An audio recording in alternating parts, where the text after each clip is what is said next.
Hello மக்களே, நான் சூர்யா கார்த்திகேயன். நம்ம முன்னோர்கள் சும்மாவா சொன்னாங்க முருங்கையை உடச்சி வளர்க்கணும், பிள்ளையை அடித்து வளர்க்கணும்னு. இப்போல்லாம் யாருங்க பிள்ளைங்கள அடித்து வளர்க்குறா?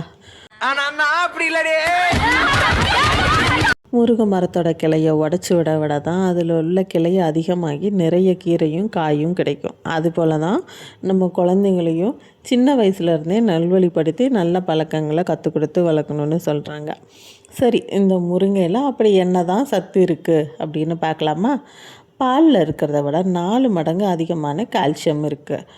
ஆரஞ்சு பழத்தில் இருக்கிறத விட 7 மடங்கு அதிகமான விட்டமின் சி இருக்குது. வாழைப்பழத்தில் இருக்கிறத விட 3 மடங்கு அதிகமான பொட்டாசியம் இருக்குது. இது மட்டும் இல்லாமல் இரும்பு சத்தும் உடம்புக்கு தேவையான நோய் எதிர்ப்பு சத்தும் இதில் கொட்டி கிடக்கு. ஆனால் இப்போ இருக்கிற குட்டீஸ்லாம் முருங்கைக்கீரையை பொரியல் செஞ்சு தரேன் சாப்பிடுங்க அப்படின்னா கண்டிப்பாக சாப்பிட மாட்டாங்க. அதுக்கு தான் ஒரு சூப்பர் ஐடியா. முருங்கைக்கீரையாக இருந்தாலும் சரி, வேறு எந்த கீரையாக இருந்தாலும் சரி, சூப்பு மாதிரி வச்சு கொடுங்க. கீரை சாப்பிட்லனாலும் பரவாயில்ல, அந்த சூப்பில் இருக்கிற சத்தை அந்த பிள்ளைங்களுக்கும் போய் சேரும்.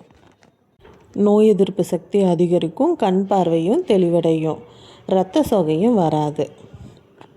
இந்த தகவல் உங்களுக்கு பிடிச்சிருந்தா மறக்காமல் லைக் பண்ணுங்கள், உங்கள் ஃப்ரெண்ட்ஸுக்கு ஷேர் பண்ணுங்கள். மேலும் இது போல் தகவலுக்கு நம்ம சேனலை சப்ஸ்கிரைப் பண்ணுங்கள். பாய் மக்களே.